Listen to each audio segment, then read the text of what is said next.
Hello, hello, how are you all? I hope you all are doing well. I hope all are doing great. Welcome, welcome to the channel. आज हम लोग करने वाले हैं part 2 का revision. Part 2 में revision. अभी तक हम लोग कर रहे थे CMA US पार्ट 1। अभी तक हमने जितनी वीडियोस डाली that was for part 1। Now I am uploading this for part 2। जिसकी भी एग्जाम सितंबर अक्टूबर विंडो में है या फिर any upcoming window,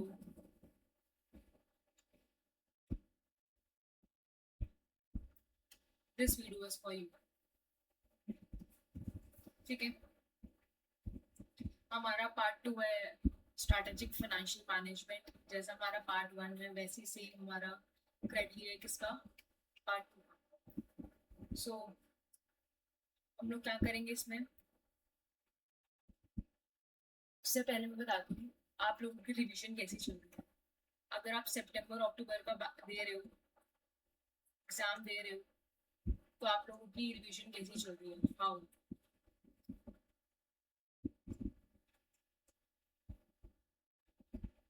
are you revising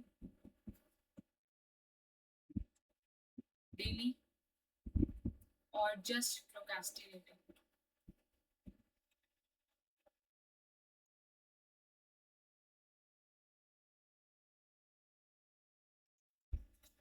अगर आज थोड़ा पढ़ लोगे तो आज थोड़ा सीरियसली अच्छे से पढ़ लोगे और प्रोक्रेस्टिनेट नहीं करोगे, अपने वीक पॉइंट्स को ढूंढ कर अपने वीक पॉइंट्स को एनालाइज करके उस पर वर्क करोगे तो you will definitely clear in a very first attempt. Concept clarity is the main thing, is the most important thing. उसके बाद एमसीक्यू को सॉल्व करना।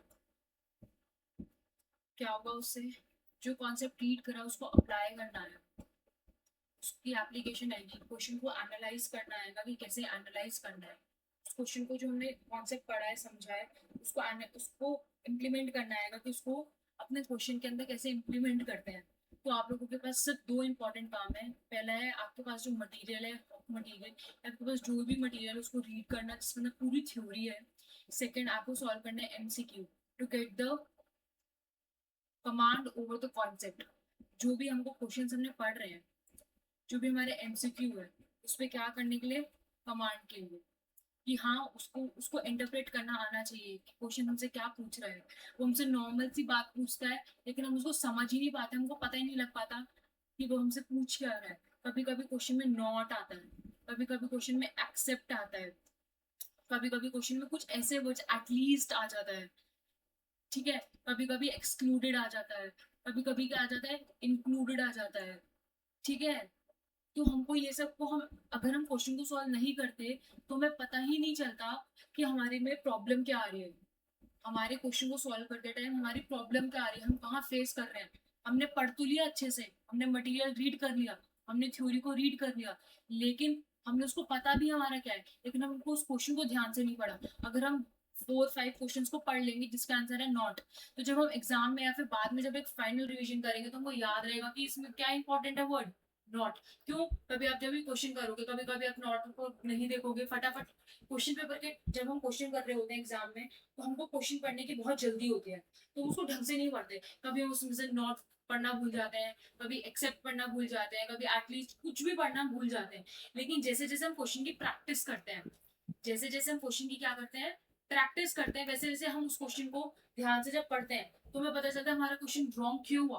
तो इसमें क्या था, नॉट था। उसमें ऐसा क्या वर्ड था, एंड था।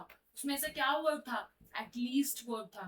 उसमें ऐसा कौन सा वर्ड था, इंक्लूड। ऐसा कौन सा था, एक्सक्लूड। तो ये सारे वर्ड्स होते हैं जो, this is just a part, एक टाइप ऑफ क्वेश्चन है। ऐसे बहुत सारे होते हैं, कोई भी न्यूमेरिकल है, न्यूमेरिकल के अंदर कभी कभी हम टैक्स रेट डिडक्ट करना भूल जाते हैं। हमको पता होता है आफ्टर टैक्स लेना है बट फिर भी हम टैक्स को माइनस नहीं करते, है ना। तो ये सब चीजें हमें कहाँ से आती है, इस सब चीज में कमांड हमें कहाँ से आते हैं, क्वेश्चन सॉल्विंग से, एमसीक्यू सॉल्व करने से। और ये कब माइनस करना है नहीं करना हमें कैसे पता चलेगा, ये हमको थ्योरी पढ़ी थी, थ्योरी से याद कर कर थ्योरी को मेमोराइज करके हमको तब समझ आएगा। ठीक है, so what is your job is to watch the video, read the material you have and solve the MCQs जो आपने इस मटेरियल में या फिर इस वीडियो में देखा है। इससे क्या हो जाएगा, उस कॉन्सेप्ट के लिए जो हम पर्टिकुलर कॉन्सेप्ट कर रहे हैं या जो भी कॉन्सेप्ट आप कर रहे हो उसके ऊपर आपके अच्छे से ग्रिप बन जाएगी। उससे क्या होगा, तो कभी भी क्वेश्चन कभी गलत नहीं होगा, आपको समझ आएगा। अगर कोई नहीं, ऑब्वियसली आप लोगों को एग्जाम के अंदर कभी भी सेम क्वेश्चन नहीं आया, नेवर, वो लोग कभी भी आपको सेम क्वेश्चन नहीं देंगे, नहीं देंगे ना। तो इससे क्या होगा, आपको उस क्वेश्चन जो आपके पास है उसको समझना पड़ेगा, इंटरप्रेट करना पड़ेगा। ठीक है, समझ आ गया, आगे बढ़े, चलो लेट्स प्रोसीड।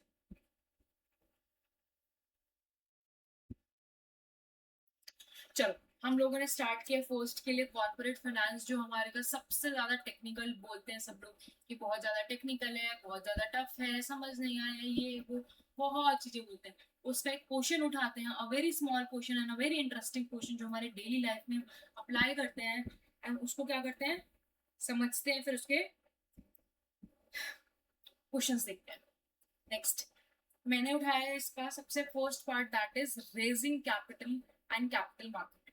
ठीक है, if the company requires a new capital, होता क्या है, अगर हमारे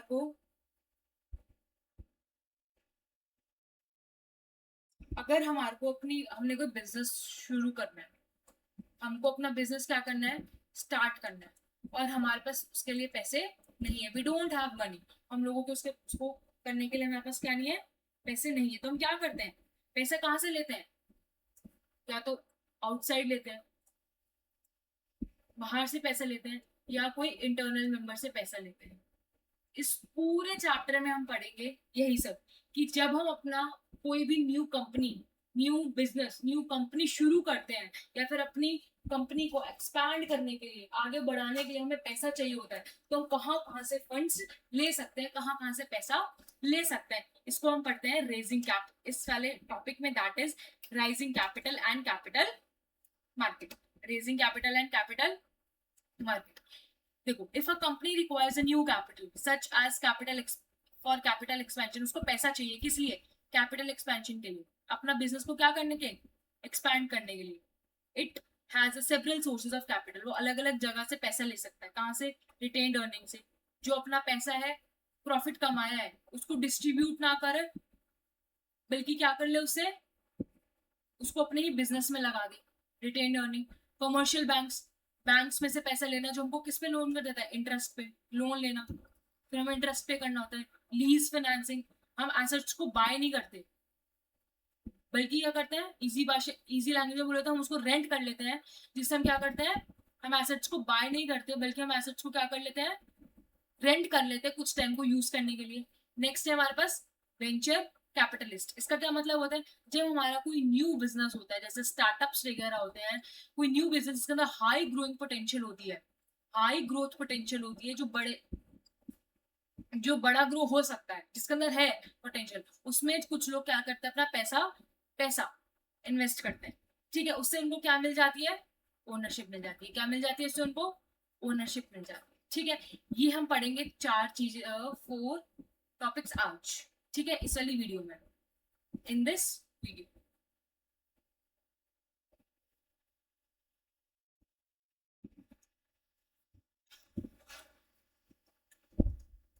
इन दिस, ठीक है, इसका हर एक को एक क्या करेंगे, एक्सप्लेन करना है। चलो लेट्स प्रोसीड, एक एग्जांपल से समझते हैं। ठीक है, एग्जांपल से समझते हैं, फिर आगे प्रोसीड करते चलेंगे।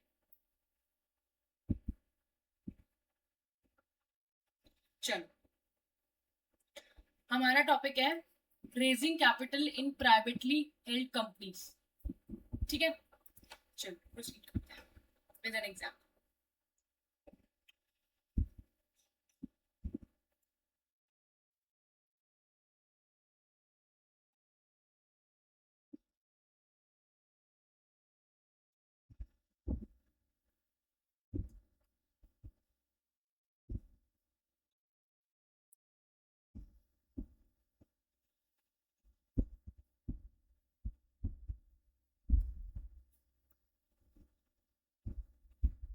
ठीक है, प्रोसीड करें। चलो एक एग्जांपल से समझते हैं क्या है इसका मीनिंग। फॉर एग्जाम्पल, आप लोगों ने क्या किया, आप लोगों ने एक बिजनेस है आपका, किस चीज का, चॉकलेट का। चोको, आप लोगों का ऑलरेडी बिजनेस है किस चीज का, ठीक है। आप लोगों ने एक बिजनेस है आप लोगों का किस चीज का, लास्ट ईयर आपने शुरू करा था। लास्ट ईयर आपने किसका बिजनेस शुरू करा था, चॉकलेट का। अब क्या हुआ, आफ्टर 1 ईयर आपके पास एक बहुत बड़ी कंपनी से, और आपका बिजनेस बहुत अच्छा चल रहा है। आप लोगों का बिजनेस कैसा चल रहा है, बहुत अच्छा चल रहा है। सडनली वॉलमार्ट, ठीक है, वॉलमार्ट या फिर रिलायंस या फिर कोई भी ऐसी जगह से आपके पास एक ऑर्डर आया, उनको क्या करना है आपको, they want to buy chocolate from you. ठीक है, उन्होंने बोला कि उनको आपसे क्या करना है, चॉकलेट परचेज करनी है। ठीक है, उन लोगों को आपको चॉकलेट परचेज करनी है। अब भाई उन लोगों को जब करने होगी वो कैसी क्वांटिटी में करेंगे, वेरी हाई क्वांटिटी में करेंगे। वो छोटी मोटी क्वांटिटी तो करेंगे नहीं, आपको एकदम से बल्क करना पड़ेगा। उसके लिए आपको क्या चाहिए,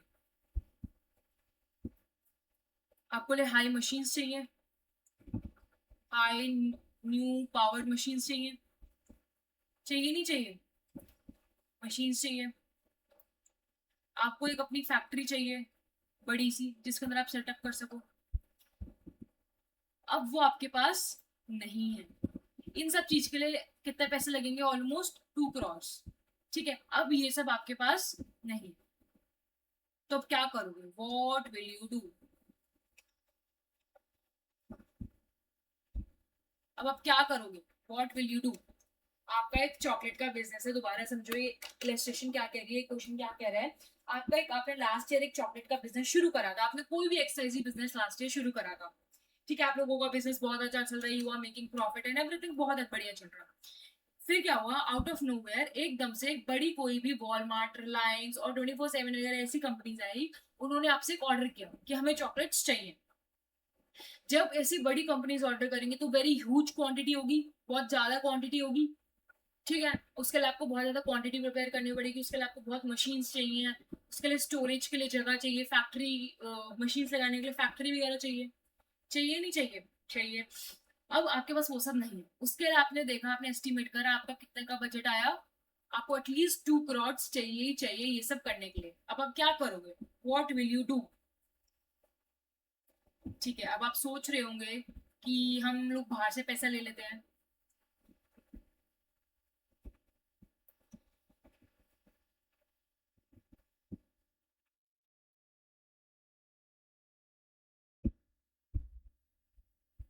क्या करोगे आप, आपके पास क्या क्या ऑप्शन है। हाँ, कोई सोच रहा होगा कि ऐसे करते हैं, लोन ले लेते हैं। ठीक है, या कोई आपका बड़ा सा बिजनेस मैन है फैमिली में, आप उसे क्या करोगे,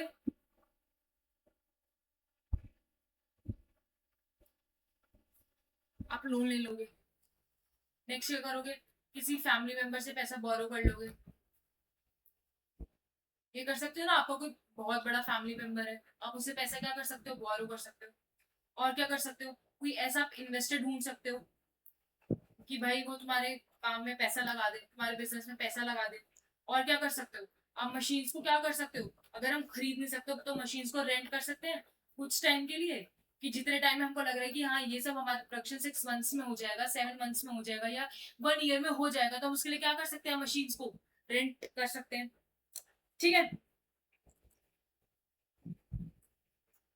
अब हम ये सब क्या करते हैं, यही हर बिजनेस करता है, this is what the every business do, यही सारा बिजनेस करते हैं। हर किसी बिजनेस के पास इतनी के mostly, I am not saying unanimously, but mostly companies के पास इतनी पैसा नहीं होती, इतनी ज्यादा गुंजाइश नहीं होती, इतना ज्यादा फंड्स नहीं होता कि वो एकदम से इतना जल्दी एक्सपैंड कर सके। जो न्यू न्यू आए हैं फील्ड में, या फिर जो बहुत एग्जिस्टिंग भी है, क्या पता उनको लॉस हो रहा हो, बट अपनी कंपनी को क्या करने के लिए, न्यू करने के लिए, न्यू या तो सेटअप करने के लिए या एक्सपैंड करने के लिए हमें क्या चाहिए होते हैं, फंड्स चाहिए होते हैं। अब वो फंड्स हम कहाँ से ले, उसको बोलते हैं रेजिंग कैपिटल, उसको बोलते हैं रेजिंग कैपिटल। समझ आया? अब इन प्राइवेटली हेल्ड कंपनीज, अब प्राइवेटली हेल्ड कंपनीज क्या होती है? पहले हमने इसका एक टॉपिक का मतलब देखा, इसका मतलब क्या था? Raising capital.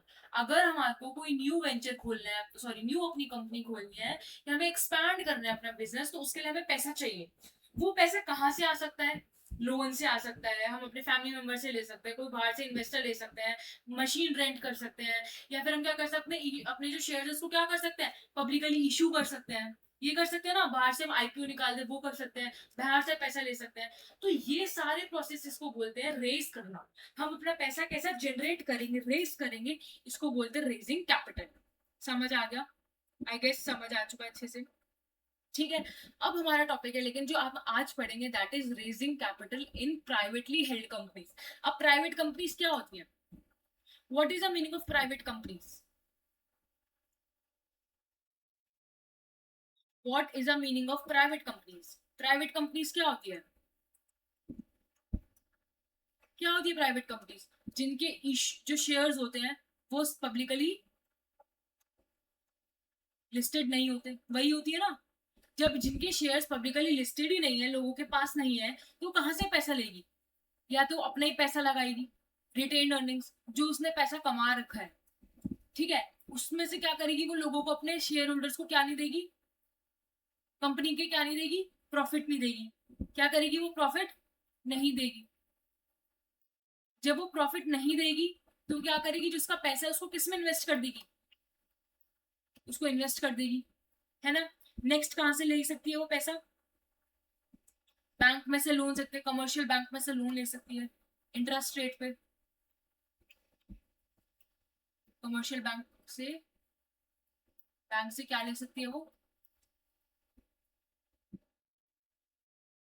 लोन ले सकती है। और क्या कर सकती है? खुद नहीं परचेज करके क्या कर सकती है? लीज फाइनेंस कर सकती है। इसका क्या मतलब है? वो परचेज नहीं कर रही, बट एसेट को क्या कर रही है? रेंट कर रही है, कि कुछ जब तक टाइम के लिए चाहिए दे दो मुझे, वो कर सकती है। और क्या कर सकती है? Venture capitalist. वेंचर, इसका क्या मतलब है? जो छोटे छोटे स्टार्टअप्स होते हैं, जो हमारे छोटे छोटे स्टार्टअप्स होते हैं, न्यू न्यू स्टार्टअप्स होते हैं, उनके लिए पैसा कौन देता है? बड़े बड़े बिजनेसमैन देते हैं पैसा। ठीक है, इन सारे टॉपिक्स को हम पढ़ेंगे इस वाली वीडियो में। समझ आ गया? तो हमारा बेसिकली क्या था? Raising capital in privately held companies. इसका क्या मतलब है? रेजिंग कैपिटल मतलब पैसा इकट्ठा करना। पैसा कहां से आएगा? रेज करना कैपिटल को, किसके अंदर? Privately held companies. क्यों? क्योंकि इसके जो शेयर्स है वो इश्यू तो करे ही नहीं हमने पब्लिकली, तो हम कहां से ऐसी कंपनीज का पैसा कहां से लेंगे? इन सब जगह से लेंगे। तो हम इसको पढ़ते हैं। जो प्राइवेट कंपनीज होती है उनका पैसा हम कहां कहां से रेज करते हैं, क्या क्या कंडीशंस होती है, क्या क्या एडवांटेजेस होते हैं, वो different different companies to company vary करते हैं। समझ आया? करेक्ट? समझ आ गया? आगे बढ़े। सो पैसा कहां से आएगा? रेजिंग कैपिटल किसके लिए? प्राइवेट कंपनीज के लिए, जिसके पब्लिकली इशू शेयर नहीं होते। तो वो कहां से लेगी प्राइवेट कंपनीज? रिटेन अपना पैसा यूज करेगी, कमर्शियल बैंक में से लोन लेगी इंटरेस्ट पे, लीज करेगी, खरीद नहीं सकती तो क्या करेगी? रेंट पे ले लेगी। Venture capitalist. आगे बढ़ते चलो। देखो, समझ आ गया? देखो, पड़ोस की लैंग्वेज क्या कह रही है। Privately held companies cannot easily raise money by selling shares to public. समझ आ गया? अभी हम नहीं पढ़ा। प्राइवेटली कंपनीज क्या होती है? जो अपने शेयर्स पब्लिकली इशू नहीं करती। Therefore it uses other financial sources for business expansion, purchasing assets and working capital. ठीक है, वर्किंग कैपिटल क्या होता है? Current assets minus current liabilities. कि हमारे पास कितने करंट एसेट्स हैं हमारी लाइबिलिटीज को पे ऑफ करने के लिए। Next, raising capital is in a privately held companies means obtaining funds from sources such as owners, family, friends, bank, angel investors, venture capital firms, privately held companies to finance business operations. किसके लिए? Growth and expansion के लिए। तो वो कहां से पैसा लेते हैं? ओनर्स खुद अपना पैसा लगाते हैं, फैमिली से, फ्रेंड से, बैंक से, एंजल इन्वेस्टर्स जो शॉर्ट पीरियड ऑफ टाइम के लिए तुमको देते हैं, वेंचर कैपिटल जो लॉन्ग पीरियड स्टार्टअप्स के लिए देते हैं, privately held equity investors to finance the business. किस लिए, क्यों चाहिए होता है हमें लोन? ग्रोथ के लिए और एक्सपेंशन के लिए। Unlike public companies, privately held companies do not raise capital by selling shares to general public through the stock exchange. समझ आ गया? तो raising capital in public private companies क्या होता है, वो अपना पैसा, वो अपना फंड्स रेज करती है, कहाँ से? फ्रॉम इनसाइडर पीपल, जैसे owners, family members, friends, angel investors, venture capital से। ठीक है, पैसा कहाँ से? उनके जो शेयर्स होते हैं वो क्या नहीं होते, पब्लिकली लिस्टेड नहीं होते, पब्लिक से वो पैसा नहीं लेते, पब्लिकली लिस्टेड नहीं होते, पब्लिकली लिस्टेड नहीं होते। हमारे शेयर्स कहाँ पर? शेयर मार्केट में, जैसे बॉम्बे स्टॉक एक्सचेंज है ना, इस सब पे हमारे वो क्या नहीं होते, स्टॉक लिस्टेड नहीं होते। आगे बढ़े, हम कहा, हमारे कहाँ से होगा? For the private companies, privately own companies, जो प्राइवेट कंपनीज होती है वो कहाँ से लेती है पैसा? रिटेन्ड अर्निंग्स, कहाँ से? प्रॉफिट केप्ट, मैंने अभी आपको बताया, अपना पैसा क्या करेंगे? प्रॉफिट्स डिस्ट्रीब्यूट नहीं करते, बल्कि क्या करते हैं, उसी पैसे को बिजनेस में क्या कर देते हैं, इन्वेस्ट कर देते हैं। ठीक है, profits kept in business. Apple uses a profit to open the new factory. अब एप्पल कंपनी, जैसे एप्पल कंपनी ने अपना क्या किया, प्रॉफिट्स नहीं डिस्ट्रीब्यूट करे, बल्कि उसी को पैसे को यूज कर दिया एक नया एप्पल स्टोर ओपन करने में। कहीं बाहर से पैसा नहीं लिया, अपने ही पैसा लगा लिया। बैंक लोन, बैंक में से पैसा लेते हैं, money is borrowed from commercial banks. Loan to purchase machinery, हमने कोई मशीनरी लेनी है, हमने कोई बहुत बड़े, हमने देखा हमको चॉकलेट के बिजनेस के लिए बहुत बड़ी मैन्युफैक्चरिंग के लिए क्या चाहिए, एक मशीन चाहिए, तो हमने क्या किया, बैंक में से पैसा उधारी पे ले लिया, फिर हम उसको इंटरेस्ट देते रहेंगे। ठीक है, लीज फाइनेंसिंग, लीज फाइनेंसिंग क्या करना होता है, रेंट लेना, रेंट पे ले लेना। हम एसेट्स को क्या नहीं करते, बाय नहीं करते, परचेज नहीं करते, बट क्या करते हैं, रेंट पे ले लेते हैं। ठीक है, लीजिंग अ ट्रक, हमको अपना सामान को, हमारे पास इतना सारा बल्क में चॉकलेट्स बन जाएगी, उसके लिए हमें क्या चाहिए, एक ट्रक चाहिए। क्या चाहिए हमें, ट्रक चाहिए। हम क्या करेंगे भाई, ऐसा हमारे पास कभी कभी होगा, ऐसा तो नहीं ना कि ऐसा हमारा लॉन्ग टर्म चलेगा।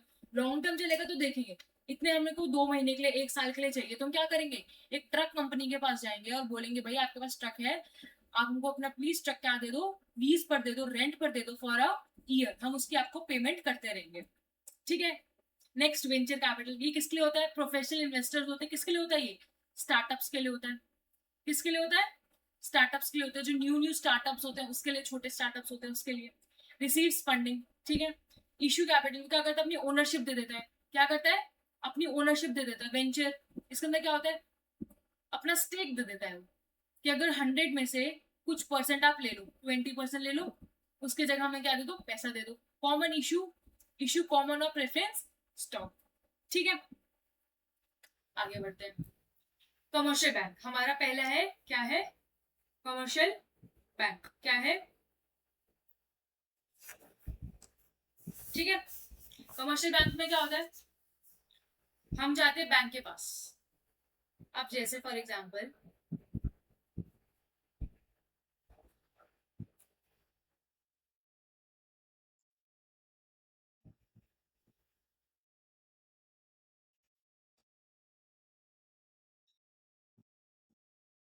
पहले हमने देखा था रिटेन अर्निंग, ठीक है, उसमें कुछ नहीं होता, उसमें क्या करते हैं वो, प्रॉफिट को डिस्ट्रीब्यूट नहीं करते, बल्कि उसी को अपने बिजनेस में लगा लेते हैं। नेक्स्ट हमारा है कमर्शियल बैंक लोन। इसका क्या मतलब होता है, फॉर एग्जाम्पल आपको अपनी चॉकलेट बनाने के लिए क्या चाहिए, मशीन चाहिए। क्या चाहिए, मशीन चाहिए, जो कितनी की है, 50 लाख रुपीज की है। ठीक है, अब आपके पास उसके लिए क्या नहीं है, मनी नहीं है, तो कहाँ जाओगे, आप जाओगे एक बैंक के पास। किसके पास जाओगे, बैंक के पास जाओगे। उसको क्या बोलोगे, आप जाओगे एसबीआई के पास, कि भैया भैया बैंक भैया मेरे को क्या करो, मुझे पैसा उधारी पर दे दो।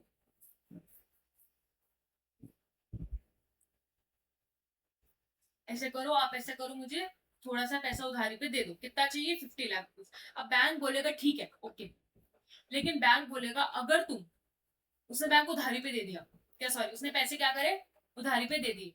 अब जो हम है, ये राहुल है, अब राहुल क्या करेगा, अगर राहुल उसको कुछ कुछ इंस्टॉलमेंट्स में क्या करेगा, उसका पैसा देता रहेगा। लेकिन अगर बैंक ने बोला अगर तुम्हारा बिजनेस नहीं चला, तुम्हारे बिजनेस में आग लग गई, अगर तुम्हारे बिजनेस में ऐसा हो गया, तुम्हारे बिजनेस में वैसा हो गया, और कुछ ऐसा हो गया, अनफोर्सीन सर्कमस्टेंस हो गया, जैसे फायर लग गई, है ना, या फिर तुम्हारे बिजनेस का काम नहीं चला तो तुम्हारा शट डाउन हो गया, कुछ भी हो गया एक्सरसाइज, तो तुम मुझे पैसा कहाँ से दोगे, from where you will repay my money, तुम पैसा मुझे कहाँ से रीपे करोगे, पैसा वापस कहाँ से दोगे, कहाँ से दोगे पैसा।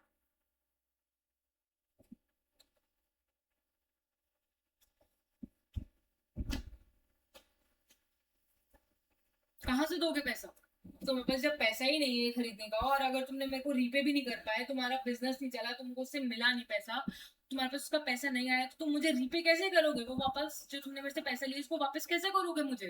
तो बोलेगा तुम ऐसा करो, अपनी एसेट को क्या करो, कोलैटरल करो। कोलैटरल मतलब कोई अपना एक ऐसा एसेट दो जिसको अगर तुम मुझे रीपे नहीं कर पाए, तो मैं उस एसेट को क्या कर दूंगा, सेल ऑफ कर दूंगा, क्या कर दूंगा, सेल ऑफ कर दूंगा।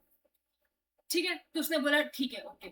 अब इस प्रोसेस में क्या हुआ, हमारा जो राहुल है वो गया किसके पास, बैंक के पास। किस लिए गया, 50 लाख रुपीज का लोन लेने के लिए।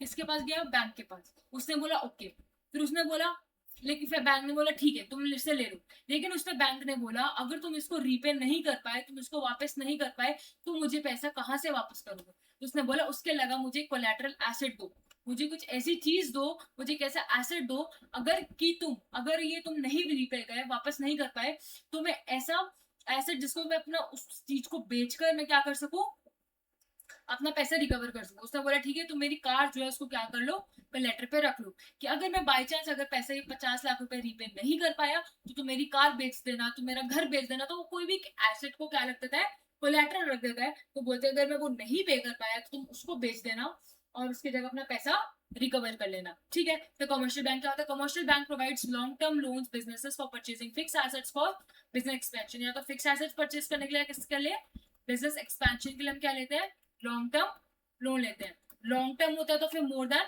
1 ईयर के लिए होता है, एक्सीड्स मोर देन 1 ईयर। और किस लिए यूज होता है, बिल्डिंग के लिए, फिक्स एसेट्स लेने के लिए, बिजनेस एक्सपेंशन के लिए। समझ आ गया, बिल्डिंग, मशीनरी, इक्विपमेंट्स, फैक्ट्री।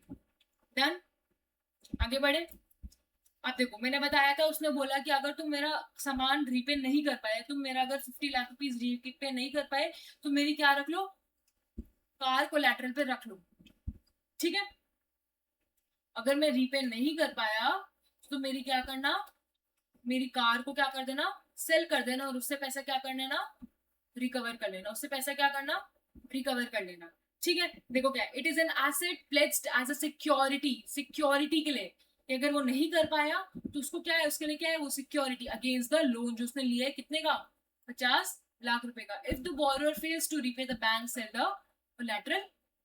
ठीक है, for example if a company borrows $5 lakh to buy a machinery, machinery के लिए उसने इतना डॉलर वो किया, लोन लिया। If the machinery becomes a collateral, और क्या है, वो मशीनरी को क्या बना दिया, कोलैटरल बना दिया। If the company default the bank can sell the machinery. ठीक है, अब क्या करते हैं, कोलैटरल क्या करते हैं, रिस्क लेंडर्स का जो पैसा दे रहा है उधारी पे, जैसे बैंक, उसका रिस्क क्या कर देती है, रिड्यूस कर देती है। उससे क्या होता है, लो इंटरेस्ट पे वो चार्ज करते हैं। क्यों, क्योंकि उसके पास एटलीस्ट सिक्योरिटी है कि हाँ भाई अगर इसे हमसे नहीं दे पाया तो हम इसका ये बेच देंगे, हमारे पास कुछ तो सिक्योरिटी है। तो विदाउट क्या होता है, ज्यादा इंटरेस्ट होता है, और विद क्या होता है, कम होता है। समझ आ गया। नेक्स्ट है हमारा real estate loan mortgage. Next क्या है हमारा, real estate loan mortgage. Next क्या है हमारा, रियल एस्टेट लोन मॉर्टगेज।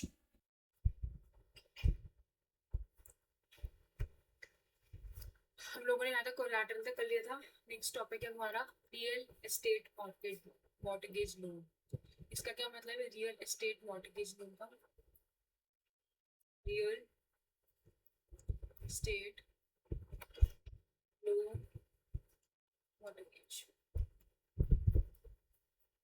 अभी हमने देखा कि अगर हमको पैसा चाहिए होता है कंपनी को चलाने के लिए, अपने बिजनेस को एक्सपैंड करने के लिए, ये नया काम शुरू करने के लिए हमें पैसा चाहिए, तो हम क्या करेंगे? लोन लेंगे। अब लोन जब हम बैंक से लेंगे तो लोन हमको वो बोलेगा कि हमें कुछ ऐसा सिक्योरिटी दो, कोई ऐसी सिक्योरिटी दो जिससे अगर हमने उसको बेचा तो क्या होगा? अगर उसको हमने बेचेंगे तो क्या होगा? अगर हम उसका लोन को रीपे नहीं कर पाए तो हम उस पर्टिकुलर एसेट को क्या कर देंगे? सोल्ड कर देंगे। तो उसको सोल्ड कर देंगे और उससे पैसा वो क्या करेगा? बैंक रिकवर कर लेगा। इसको बोलते हैं कोलैटरल। ठीक है, वो होता था हमारा कोलैटरल। नेक्स्ट टॉपिक है हमारा रियल एस्टेट लोन मॉर्टगेज। क्या होता है? What is the meaning of real estate loan mortgage? अगर हम कोई भी पैसा बोरो करते हैं बैंक से, कोई भी पैसे क्या करते हैं? बोरो करते हैं। किस चीज के लिए? रियल एस्टेट खरीदने के लिए। रियल एस्टेट मतलब प्रॉपर्टीज, कमर्शियल प्रॉपर्टी हो गई, ठीक है, कोई भी बिल्डिंग वगैरह हो गई। रियल एस्टेट खरीदने के लिए, रियल एस्टेट खरीदने के लिए हम कोई भी कहाँ से लेते हैं? पैसा लेते हैं, लोन लेते हैं, उसको बोलते हैं रियल एस्टेट मॉर्टगेज लोन। ठीक है, तो वो लोन लेते हैं हम। और जो हमारी जो रियल एस्टेट हम जिसके लिए हम खरीद रहे होते हैं, लोन ले रहे होते हैं, उसको हम क्या रख देते हैं? वही मॉर्टगेज। मॉर्टगेज मतलब वही उसको, लोन को हम क्या रख, उसी को हम क्या रख देते हैं? As a collateral. क्या रख देते हैं? As a collateral. अगर हमने बैंक को पैसा नहीं रीपे कर पाए तो वो क्या करेगा? वो पर्टिकुलर एसेट को वो क्या कर देगा? सोल्ड कर देगा, सेल कर देगा। उससे क्या करेगा? फिर वो अपना पैसा रिकवर कर लेगा। ठीक है, इसको बोलते हैं रियल एस्टेट लोन मॉर्टगेज। इसका क्या मतलब होता है? अगर हम कोई भी बैंक से लोन लेते हैं, किस वजह से लेते हैं? रियल एस्टेट के लिए। रियल एस्टेट को लेने के लिए, कोई भी बिल्डिंग, कोई भी प्रॉपर्टी, कमर्शियल प्रॉपर्टी को खरीदने के लिए हम बैंक से लोन लेते हैं, उसको बोलते हैं रियल एस्टेट लोन मॉर्टगेज। फिर क्या करता है बैंक? क्या बोलते हैं? बैंक बोलते हैं अगर आपने हमसे लोन तो ले लिया लेकिन आप उसको रीपे नहीं कर पाए, आपने बैंक से 50 लाख रुपए का लोन ले लिया लेकिन आप उसको रीपे नहीं कर पाए, तो भाई बैंक का क्या होगा? बैंक का तो लॉस हो जाएगा। बैंक का तो ये बिजनेस है ना, लोन देना, उस पर इंटरेस्ट लेना, कमाना उसको। लेकिन अगर तुम नहीं दे पाए तो बैंक क्या करेगा? बैंक बोलेगा जो आपने बिल्डिंग है, आपकी आपकी जो रियल एस्टेट है, उसको वो क्या बना देगा? अपनी कोलैटरल बना देगा। अगर आप वो नहीं बेच पाए तो, सॉरी, अगर आप उसका पैसा नहीं रीपे कर पाए तो वो बंदा रियल एस्टेट जो है आपकी, उसको क्या कर देगा? सेल कर देगा। और उसका जो पैसा जो आएगा उससे सेल करने के बाद, उसको क्या कर लेगा? उससे अपने लोन्स को रिकवर कर लेगा। ठीक है, उससे वो क्या कर लेगा? अपना रिकवर कर लेगा। तो रियल एस्टेट मॉर्टगेज में क्या होता है? हम रियल एस्टेट के लिए लेते हैं। और जो नॉर्मल कोलैटरल होता है, जो नॉर्मल होता है वो किसी भी बिजनेस के लिए, कमर्शियल बैंक से कोई भी बिजनेस के लिए हम लोन लेते हैं। ठीक है, रीड करते हैं क्या कह रही है। A mortgage is a secured loan. Secured loan क्यों है ये? Mortgage is a secured loan क्यों? क्योंकि हम इसमें क्या रखते हैं? अपनी जो रियल एस्टेट होती है उसको क्या रखते हैं? एज अ एस्टेट होती है उसको हम ऐसे क्या रखते हैं? Collateral. Is use to purchase और रीफाइनेंस द रियल एस्टेट। या तो खरीदने के लिए या रीफाइनेंस करने के लिए क्या? Real estate. The borrower repays the loan over time through the regular installments. वो फॉर एग्जाम्पल 50 लाख रुपीज की है, उसको कुछ इंस्टॉलमेंट में उसको रीपे करता रहता है। ठीक है, while the property serves as collateral. Property कौन सी बताई? जैसे मैंने आपको बताया बिल्डिंग वगैरह, उसको ऐसे क्या रखता है? कोलैटरल। इसका क्या मतलब है? अगर आपने लोन रीपे नहीं करा, अगर आप रीपे करने में फेल हो गए, अगर आप रीपे नहीं कर पाए, तो वो क्या करेगा? उस पर्टिकुलर रियल एस्टेट को पर्टिकुलर प्रॉपर्टी को क्या कर देगा? सेल कर देगा और उससे पैसा रिकवर करेगा। कौन? Bank. If the borrower defaults on repayment. Borrower मतलब जिसने पैसा बोरो किया है। जैसे इसमें हम फॉर एग्जांपल लेते हैं, जैसे हमने लिया राहुल। राहुल गया बैंक के पास, उसने बोला बैंक मुझे एक लोन चाहिए। किसके लिए चाहिए? एक बिल्डिंग के लिए चाहिए। ठीक है, अब उसने बोला ठीक है, ओके। लेकिन अगर उसने, बैंक ने बोला अगर आप ये रीपे नहीं कर पाए लोन तो हम आपकी बिल्डिंग को क्या कर देंगे? सेल कर देंगे और इससे पैसा अपना रिकवर कर लेंगे। तो बोरोवर कौन हुआ इसमें? पैसा किसने बोरो किया? राहुल ने। तो इसमें लिखा है if the borrower defaults on the repayment, repayment किसका, पैसे का, जो इंस्टॉलमेंट्स में उसको दे रहा है, किसको, बैंक को, the lender has the legal right, lender कौन है, कौन पैसा दे रहा है, bank, has a legal right to seize, उस प्रॉपर्टी को जब्त कर लेगा, and sell the property to recover the outstanding loan amount, जो पैसा जितना बचा हुआ है, आउटस्टैंडिंग है, ड्यू है, due not paid, due and not paid, उसका पैसा क्या करेगा, उसका उस प्रॉपर्टी को बेचकर वो पैसा रिकवर कर लेगा। और जो लोन होता है हम किसके लिए लेते हैं, वो रियल एस्टेट लेते हैं, ठीक है, और वो सिक्योर्ड किससे होता है, हमारे office building, of factory, warehouse, shopping mall, ठीक है, कोई भी रियल एस्टेट, ठीक है। These loans are generally carry lower rate of interest because real estate acts as a collateral, जिसपे इंटरेस्ट होता है वो कैसा होता है, कम होता है, क्यों, क्योंकि हमारी जो रियल एस्टेट होती है वो क्या होती है, एज अ कोलेटरल होती है, ठीक है, अगर वो नहीं कर पाया तो रियल एस्टेट को बेच देगा। Next, difference between the collateral and real estate mortgage loan, इसका क्या मतलब होता है, कोलेटरल क्या होता है, asset pledged as a security, अगर आपने नहीं किया तो हम बेच देंगे, फॉर एनी लोन, ठीक है, लोन का अगर आप पैसा नहीं रीपे कर पाए, रीपे नहीं कर पाए, तो आपका वो क्या कर देंगे, बेच देंगे। रियल एस्टेट मॉर्गेज लोन क्या होता है, लोन टेकन टू बाय, हम पैसा ले रहे हैं इसलिए, टू बाय और refinance the real estate where the property is collateral, जो हमारी जो प्रॉपर्टी, हमारी जो रियल एस्टेट है वो क्या है, कोलेटरल है, ठीक है, what it is a security है, और ये क्या है, एक लोन है। पर्पस क्या है, to protect the lender if the borrowed defaults, borrower कौन है इसमें, जैसे राहुल मैंने बताया जो पैसा ले रहा है, it helps the borrower to purchase और फाइनेंस द प्रॉपर्टी, ये हेल्प करता है कि उसको वो पैसा देता है जिससे वो क्या कर सके, वो बिल्डिंग को, वो रियल एस्टेट को खरीद सके। Asset use can be property, car, fix deposit, कोई भी बिजनेस लोन हो सकता है, ठीक है, और ये जो किस लिए होता है, real estate, specially for real estate, जैसे हमारा हाउस हो गया, अपार्टमेंट हो गया, लैंड, कमर्शियल प्रॉपर्टीज एक्सेट्रा, समझ आ गया। ओनरशिप क्या होती है, borrower owns the asset but pledges it to the lender, जो बोरोअर होता है वो अपनी खुद की देता है, राहुल ने अपनी वॉच को, उसके पास 1 करोड़ की वॉच थी, उसने उसको कोलैटरल लगा दिया, उसकी खुद की प्रॉपर्टी होती है, वो उसको ओन करता है, ठीक है, और इसमें कौन होता है, borrower receives funds to buy the property and repays over time, उसको जो एसेट को खरीदता है, जिसके लिए वो क्या करता है, जिसके लिए वो लोन लेता है, ठीक है। If loan is not paid, lender seize and sell the collateral, lender कौन है इसमें, बैंक, बैंक क्या करेगा, उस प्रॉपर्टी को जब्त करेगा जो अपने ऐसा कोलेटरल लिखवाई है, जैसे हमारी कार थी, देखा था हमने, और क्या देखा था इसमें, अब हमने देखा वॉच, तो उसको क्या करेगा, वो सीज कर लेगा, जब्त कर लेगा, उसको सेल कर देगा, जो भी एसेट हमने कोलेटरल में लिखवाई है। The lender foreclose on and sell the mortgage property, ठीक है, जो मॉर्गेज प्रॉपर्टी हमारी रियल एस्टेट से बिल्डिंग होगी, कुछ भी होगा, उसको लेगा और उसको सेल कर देगा to recover the loan amount. Next, advantages क्या होते हैं बैंक लोन के, बैंक लोन के क्या एडवांटेज होते हैं, लोअर इंटरेस्ट होता है, क्यों, क्योंकि हम एज अ कुछ ना कुछ एज अ कोलैटरल रखते हैं, ownership remains with existing, Rahul के पास ही ओनरशिप रहती है, ओनरशिप कभी भी ट्रांसफर इसमें नहीं होती, ये नहीं कि अगर हमने अपनी एसेट को एज अ कोलेटरल लगाया है, हमने वॉच दी है किसको, बैंक को, तो हमारी ओनरशिप भी चली जाएगी, नहीं, ओनर हम ही उसके रहते हैं, ओनरशिप उसकी नहीं जाती। सुटेबल फॉर एक्सपेंशन, क्यों होता है, लोन हम किस लिए लेते हैं, सुटेबल फॉर एक्सपेंशन, अपने बिजनेस को क्या करने के लिए, एक्सपैंड करने के लिए, तो suitable for expansion. Next, predictable repayment, हमें पता है कि हमें कितना पैसा टाइम टू टाइम देना है, प्रिडिक्टेबल है, ऑलरेडी नोन है ना।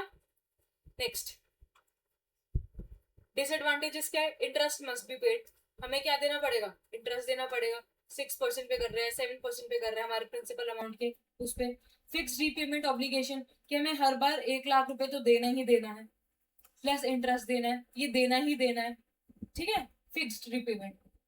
Law risk of losing collateral, अगर फॉर एग्जांपल हम रीपे नहीं कर पाए तो क्या करेगा, हमारी कोलेटरल को क्या कर देगा, वो बैंक सेल कर देगा, उससे क्या होगा, हमारी जो एसेट है कोलेटरल एसेट वो भी चली जाएगी, वो भी क्या होगा, चली जाएगी, ठीक है।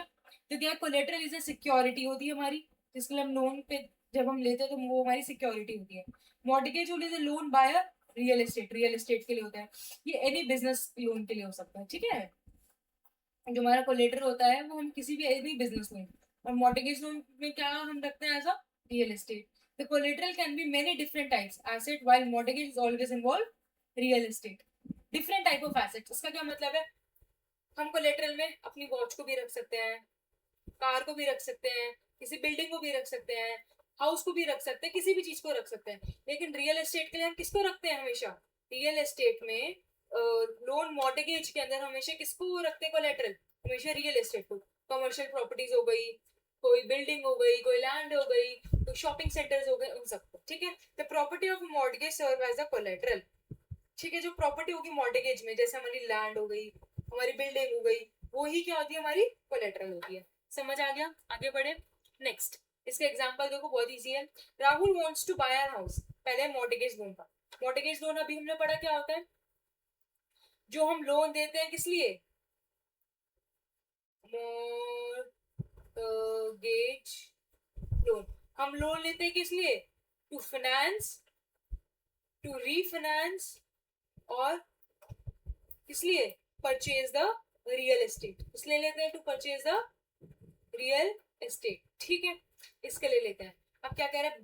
Rahul wants to buy a house. House लिया उसने, क्या है? हमारी रियल एस्टेट है ना. Real estate, real estate. ठीक है. कितने का लिया उसने? 60 लाख का. Rahul pays 10 lakh as a down payment. उसने ऑन द स्पॉट कितना पैसा दे दिया? 10 लाख. बैंक लैक्स 50,000. अब वो एज अ लेंड कर देगा कहाँ से? As a loan. ठीक है. House itself is a collateral. अब हमने क्या पढ़ा था इसमें? जो हमारी एसेट, हमारी जो रियल एस्टेट होती है, जो हमारी रियल एस्टेट होती है, वही हमारी क्या होती है? वही हमारी क्या होती है? कोलेटरल. वही क्या होती है? हमारी कोलेटरल होती है. The real estate is a this is a real estate mortgage loan. जब हम एसेट के लिए क्या लेते हैं? लोन लेते हैं. और क्या लेते हैं उसपे? और जो हमारी जो रियल एस्टेट होती है वही क्या होती है? हमारी कोलेटरल होती है. उसको बोलते हैं real asset, real estate mortgage loan. If the Rahul stops paying the EMI, the bank can foreclose on the house and sell it. उसको वो जब्त कर लेगा हाउस को, जो उसकी रियल एस्टेट है उसको क्या कर देगा? फिर उससे सेल कर देगा. उसको क्या कर लेगा? अगर EMI वगैरह नहीं देगा तो क्या करेगा? उसको फोरक्लोज कर लेगा, जब्त कर लेगा और उसको सेल कर देगा. करेक्ट. आगे बढ़ते हैं. नेक्स्ट क्या है? Different collateral. इसका मतलब है जो हमने नॉर्मल पढ़ा था, बिजनेस लोन्स. बिजनेस के लिए हम क्या ले रहे हैं? लोन ले रहे हैं. प्रिया wants a बिजनेस लोन. ठीक है. कितने का चाहिए उसको? 20 लाख रुपीज का बिजनेस लोन चाहिए. अब she already owns a commercial building. उसके पास ऑलरेडी क्या है? कमर्शियल बिल्डिंग है. ठीक है. तो उसने क्या बोला कि मुझे अपने बिजनेस को एक्सपैंड करने के लिए, हमारे को अपने चॉकलेट बिजनेस एक्सपैंड करने के लिए हमें क्या चाहिए? कितने का लोन चाहिए? हमें कितने का चाहिए? चॉकलेट बिजनेस को एक्सपैंड करने के लिए हमें कितने, चॉकलेट बिजनेस को एक्सपैंड करने के लिए हमें कितना पैसा चाहिए? 20 लाख चाहिए. और मेरे पास एक कमर्शियल बिल्डिंग है. ठीक है. अब उसने बोला कि अगर मैं वो रीपे कर दिया तो ठीक है, और अगर नहीं करा, जो उसने जो कमर्शियल बिल्डिंग उसने एज अ कोलेटरल रखी है, एज अ सिक्योरिटी रखी है बैंक के लिए, कि अगर आपने पे नहीं करा तो वो क्या करेगा? उस कमर्शियल बिल्डिंग को सीज करेगा और उसको सेल कर देगा. She pledges the building as a collateral. ठीक है. Bank approves the business loan. Bank ने क्या कर दिया? आपने उससे, ये कौन है? प्रिया. प्रिया गई बैंक के पास कि बैंक मुझे प्लीज पैसा दे दो. बैंक ने बोला ठीक है, लेकिन उसके बदले में मुझे क्या चाहिए? कोलेटरल दे दो. ठीक है. उसने बोला ठीक है, कमर्शियल बिल्डिंग मेरी कोलेटरल है, अगर मैं रीपे कर नहीं कर पाई तो मेरी बिल्डिंग को बेच देना और पैसा रिकवर कर लेना. ठीक है. फिर बैंक ने बोला ओके. बैंक ने क्या बोला? Okay. If the real estate mortgage loan, this is not a real estate mortgage to loan to purchase a property, it's a business loan secured by a real estate. ठीक है. तो ये हमारी real estate mortgage loan नहीं है. क्यों? क्योंकि हमने इसके अंदर रियल एस्टेट के लिए लोन नहीं लिया, हमने ये लिया बिजनेस के लिए. चाहे उसमें अपनी हमने जो रियल एस्टेट है वो लगाई है हमने एज अ कोलेटरल, उससे फर्क नहीं पड़ता. उसको बोलते हैं लोन अगेंस्ट प्रॉपर्टी. ठीक है. लेकिन अगर हम कोई भी पैसा खरीदते, सॉरी पैसा बोरो करते हैं, लोन लेते हैं, किसके लिए? रियल एस्टेट के लिए, उसको बोलते हैं mortgage loan, real estate mortgage loan. लेकिन अगर हम कोई भी बिजनेस पर्पस के लिए हम लेते हैं तो उसको क्या बोलते हैं? Normal loan. ठीक है. Lease financing. लीज फाइनेंसिंग क्या होती है? क्या होती है मैं आपको समझाती हूँ पूरा सिस्टम इसका. Lease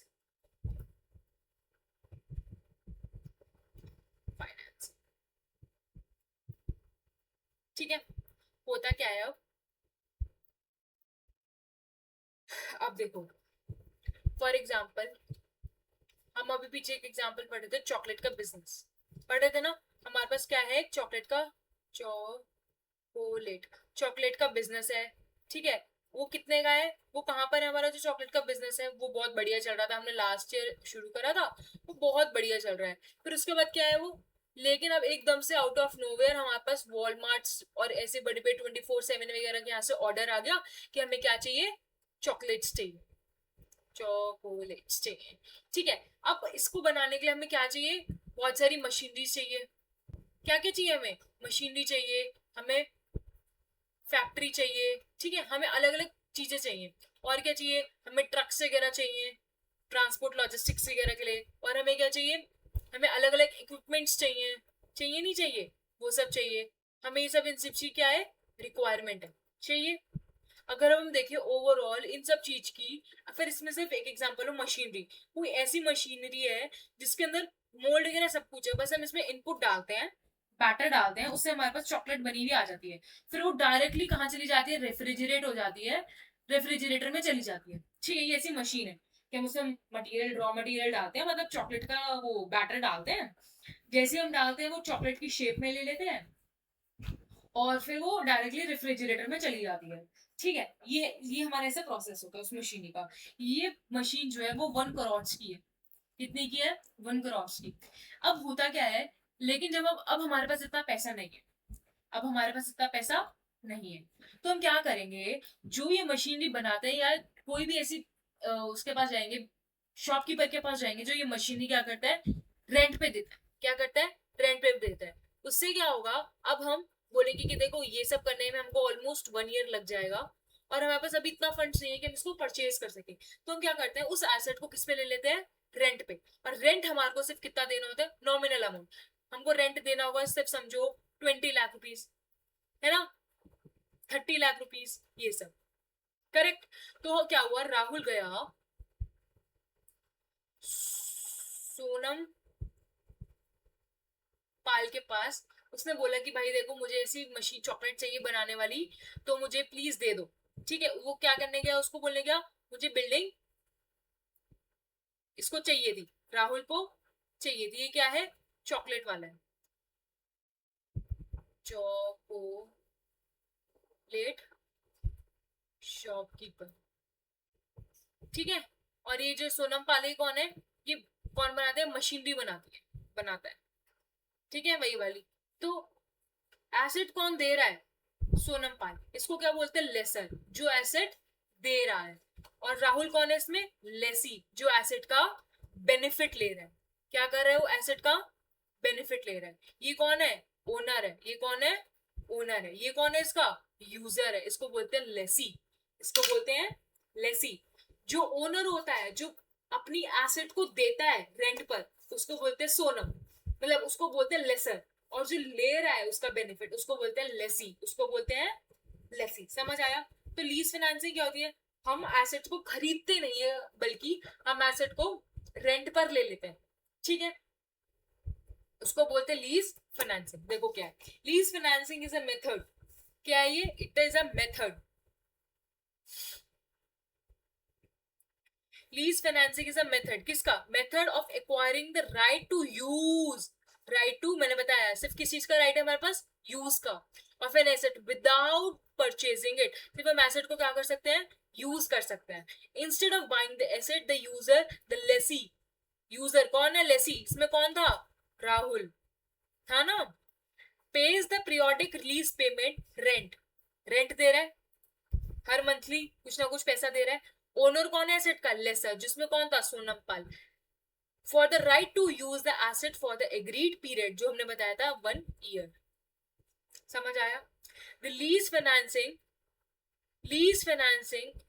is a financing agreement where the owner of the asset allows another party, that is lessee, to use the asset in exchange for regular lease or rental payment. समझ आ गया, समझ आ गया भैया, हैव यू गॉट इट। जैसे हमने बोला था राहुल, अब राहुल गया है एक ट्रक वाले के भैया के पास जो ट्रक्स रखते हैं, ठीक है, वो गया एक रवि के पास। ये क्या रखते हैं अपने पास, बहुत सारे ट्रक रखते हैं। अब हमने बोला कि राहुल भैया गया, ये किसका है, चॉकलेट चॉकलेट कंपनी का है ये, ठीक है। ये इसके पास गया, इसने बोला प्लीज मुझे क्या चाहिए, लॉजिस्टिक्स के लिए क्या चाहिए, 3 ट्रक्स चाहिए या फिर 2 ट्रक्स चाहिए, ठीक है। इसने बोला ठीक है ओके। इसने क्या दे दिया, राइट दे दिया, किसका, राइट टू यूज। ये कौन है जो मांगने जा रहा है, इसको क्या बोलते हैं, लेसी। कौन दे रहा है, इसको क्या बोलते हैं, लेसर। इसने हमने ट्रक कितने दिए, रेंट पे दिए। हमने बोला कि हमारे ये सब काम कितने ईयर टाइम हो जाएगा, 1 ईयर में हो जाएगा। ये होता है हमारा स्पेसिफिक टाइम पीरियड, ठीक है। ये एसेट का कौन है, ट्रक का ओनर है। क्या ये ओनर है, नहीं, इसके पास क्या है, बस राइट टू यूज, सिर्फ यूज कर सकता है उसको। समझ आ गया। उसके लिए हम क्या करेंगे, हम बोले, वो हमें बोलेगा कि मंथली क्या करो, उसकी पेमेंट, पैसा दो, यूज करने का पैसे। जैसे हमारे पास मंथली रेंट आता है ना, रेंटल इनकम आती है, ऐसे ही इसका होगा रेंटल।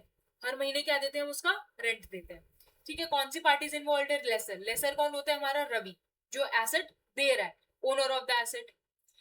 परचेजेस और the purchases owns the asset, receives the lease payment, उसको मंथली क्या मिलती रहेगी, पेमेंट मिलती रहेगी। यूजर एसेट का पीरियोडिक लीज पेमेंट करता रहता है ये लेसी। जैसे इसमें कौन है, Rahul, uses the asset without owning it, वो उसका ओनर नहीं है, ओनर वो नहीं है, लेकिन वो फिर भी क्या करता है, उसको यूज करता है। उसको लेसर क्या देता है, राइट टू यूज। समझ आ गया। देखो एग्जांपल रीड करो उसको। अ कंपनी रिक्वायर्स अ मशीन कॉस्टिंग 50 लाख, उसको क्या चाहिए, मशीनरी चाहिए, उसकी कॉस्ट क्या है, 50 लाख रुपीज। उसके पास 2 ऑप्शन है, या तो उस एसेट को परचेज कर लो मार्केट से, तो आपकी हो जाएगी, वरना क्या करो, लीज कर लो, मतलब रेंट पर ले लो। रेंट और लीज में क्या फर्क है, जो लीज होता है वो लॉन्ग पीरियड ऑफ टाइम के लिए होता है थोड़ा, और जो लीज रेंटल होता है वो थोड़ा शॉर्ट पीरियड ऑफ टाइम के लिए होता है, शॉर्ट पीरियड ऑफ टाइम के लिए होता है, ठीक है। अब क्या करो, आता आप उसको उधारी पे ले लो, भाड़े पे ले लो, या फिर उस पर परचेज कर लो। तो नेक्स्ट ऑप्शन के, पहले तो परचेज कर लो immediately, take on a loan, जो हमने पहले पढ़ा था। वरना क्या करो, लीज पे ले लो। Lease company buys the machine. Leasing company क्या है, कौन हमारा था उसमें, सोनम, जैसे थी हमारा सोनम पाल। और कौन था नेक्स्ट में, रवि था ना। तो क्या करते हैं ये वाले, ये खुद ये लोग एसेट को क्या करते हैं, परचेज करके रखते हैं, एसेट्स को परचेज करके रखते हैं। The company uses the machine, company मतलब हमारी चॉकलेट कंपनी, ठीक है। It pays 1 lakh rupees per month as a lease rent for 5 years। हम पर मंथ कितना, उसको कितना देंगे, 1 लाख रुपए दे रहे हैं फॉर 12, 1 साल के लिए। और कितने साल के लिए देना है, 5 के लिए देना है। समझ आ गया, समझ आ गया।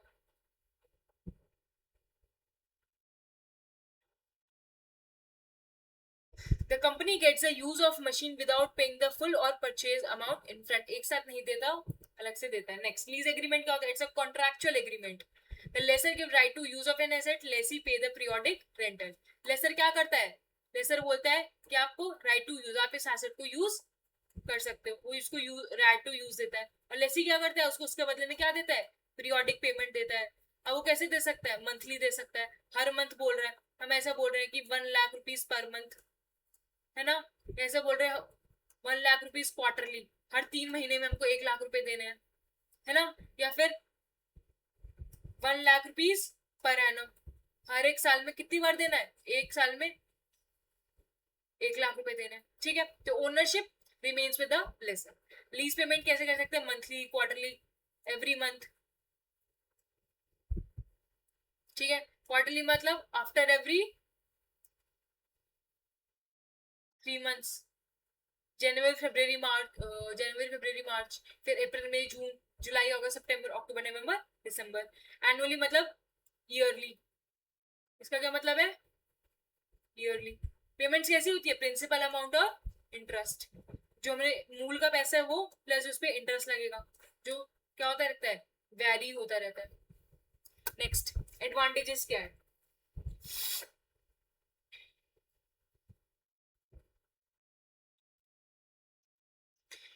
सुटेबल फॉर शॉर्ट टर्म, मैंने शायद पीछे उल्टा बोल दिया था। रेंट होता है वो लॉन्ग टर्म के लिए होता है, जो लीजिंग होती है वो शॉर्ट टर्म के लिए होती है। माय बैड, मैंने पीछे थोड़ा गलत बोल दिया था, उसको थोड़ा ठीक करना। रेंट में और लीजिंग में क्या फर्क होता है? जो रेंट होता है वो लॉन्ग पीरियड ऑफ टाइम के लिए होता है, जो लीज होता है वो किसके लिए होता है? शॉर्ट पीरियड ऑफ टाइम के लिए. If the equipment is needed only temporarily and leasing is better. Construction of crane 6 months के लिए चाहिए तो हम क्या करेंगे? लीजिंग लेंगे. 100% फाइनेंस, नो डाउन पेमेंट, हमको इनिशियली कितना भी पैसा नहीं देना पड़ता. ठीक है.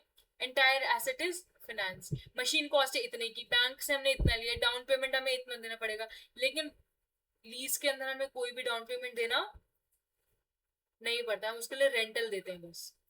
फिक्स्ड लीज पेमेंट, हम क्या देते हैं? फिक्स्ड लीज पेमेंट देते हैं. ठीक है.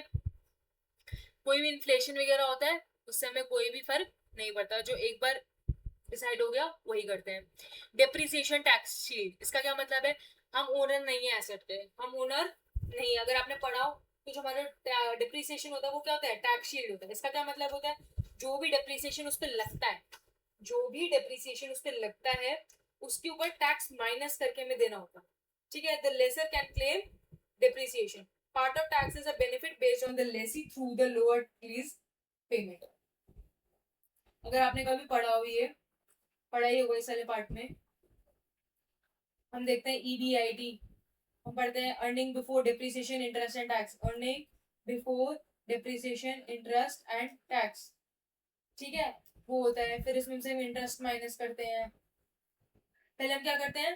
पहले डिप्रिसिएशन माइनस कर देते हैं, फिर माइनस क्या करते हैं? फिर इंटरेस्ट माइनस करते हैं. फिर आता है हमारा अर्निंग बिफोर टैक्स, फिर इसमें से हम टैक्स माइनस करते हैं. फिर इससे क्या आता है? हमारा अर्निंग आफ्टर टैक्स. अब हमारे को क्या हुआ? हमारे डिप्रिसिएशन पे क्या मिल गया? टैक्स सेविंग हो गई हमारी. फिर हम क्या करते हैं? डिप्रिसिएशन को ऐड कर देते हैं. तो इससे क्या हुआ? हमारे जो लेसर को, जो लेसी को जो पेमेंट देना होता है वो कम देना पड़ता है. प्रोटेक्शन अगेंस्ट ऑब्सोलेसेंस, इसका क्या मतलब है? टेक्नोलॉजी अगर चेंज होती जा रही है तो क्या होगा? हमको नया एसेट उसके लिए खरीदना नहीं पड़ेगा, जो हमारा एग्रीमेंट है उसमें हमको एक नया एसेट मिल जाएगा. देखो, the technology changes rapidly, bar bar change हो रही है, रैपिडली चेंज हो रही है. ठीक है. The lessee may replace the old equipment with the new model. A company leases the computer. After 3 years the newer model arrive. The company upgrades without purchasing the new computer. ठीक है. Flexibility, lease agreement may be less restrictive than bank loans. Payment match can match inflow. समझ आया? Less restrictive होते हैं, मतलब restrictive मतलब इसके अंदर कुछ ऐसा रिस्ट्रिक्शन से रहता है.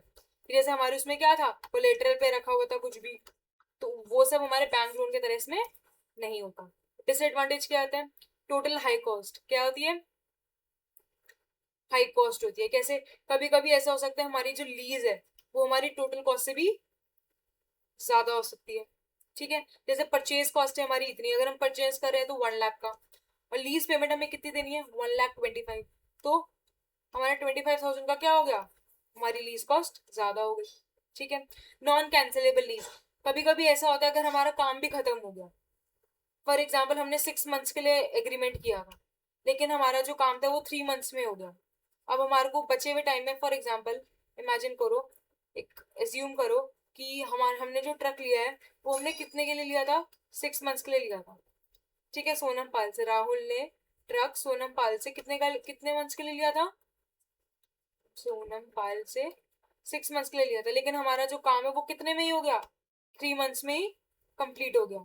अब जो बचे हुए 3 मंथ्स, हमने बोला प्लीज अब इसको वापस ले लो, अब हमारा कुछ काम नहीं है, लेकिन बोलेंगे नहीं, हमने एक बार कर दिया 6 मंथ्स का कॉन्ट्रैक्ट तो बस वही है. अब आपको बचे हुए 3 मंथ्स में अगर चाहे आपका कोई यूज हो या एसेट का नहीं हो, आपको वो रीपे करना, आपको रेंटल पेमेंट देनी पड़ेगी ही. रीपे रेंटल पेमेंट देनी पड़ेगी ही पड़ेगी. Many lease cannot be cancelled even if the equipment becomes unnecessary. The lease payments must be continue. समझ आ गया? Let's proceed. चलो भाई आगे बढ़ते हैं. परचेज, परचेज मतलब किसी भी एसेट को खरीदना, वर्सेस लीज मतलब रेंट पर लेना. ठीक है. हम उसमें क्या देखेंगे? Discounted cash flow. Discounted cash flow देखेंगे. ये हमने टर्म पढ़ी होगी पहले अपने चैप्टर्स में, क्या होती है डिस्काउंटेड कैश फ्लो. ठीक है. हम उसका क्या निकालेंगे? प्रेजेंट वैल्यू निकालेंगे और उसकी परचेज कॉस्ट देखेंगे. जो सस्ता होगा, जो चीप होगा वो हम कर लेंगे. हमारा परचेज, हम जब एसेट को परचेज कर रहे हैं तो हमारे को 1 लाख का पड़ रहा है. अगर हमने लीज पे ले लिया वही एसेट तो हमको 80,000 का पड़ रहा है. तो कितने का बेनिफिट हो रहा है हमको? 20,000 का. बेनिफिट हो रहा है नहीं हो रहा, तो हम क्या कर देंगे, किस पे ले लेंगे, कौन सा सस्ता है, लीज, तो लीजिंग इज बेटर। समझ आ गया, ये हम ये देखते हैं। नेक्स्ट, ऑर्डिनरी एन्युटी और एन्युटी ड्यू। इसका क्या मतलब, ऑर्डिनरी एन्युटी की जो पेमेंट हम मंथ के एंड में देते हैं, ईयर के एंड में देते हैं, और ये होता है हम जो पैसा बिगनिंग में देते हैं, ये मोर कॉमन है, हम ज्यादातर एंड में देते हैं, ठीक है, बिगनिंग में बहुत कम देते हैं। लोअर प्रेजेंट वैल्यू और इसमें होती है हायर प्रेजेंट वैल्यू, क्यों होती है, इसके अंदर हमारा इंटरेस्ट भी जुड़ जाता है। आगे बढ़ते हैं। नेक्स्ट क्या है हमारा, फाइनेंसिंग। फाइनेंसिंग परचेज मतलब हम क्या कर रहे हैं, पैसा बोरो कर रहे हैं, क्या कर रहे हैं, पैसा बोरो कर रहे हैं, और इसका मतलब रेंट पे ले रहे हैं, ठीक है। तो क्या है, comparing lease and boring money and purchase. अब क्या है, इसमें हम क्या चेक करते हैं, after cash outflow, after cash outflow. इसका क्या मतलब है, हमारा जो बोरिंग रेट है, बोरिंग रेट मतलब कोई भी इंटरेस्ट रेट है हमने जिसपे लिया है, 1 - टैक्स, ऐसे करता है आफ्टर टैक्स, ठीक है। जैसे बोरिंग रेट है हमारा 30%, फॉर एग्जाम्पल जो इसने लिया है वही ले लो, 10% है।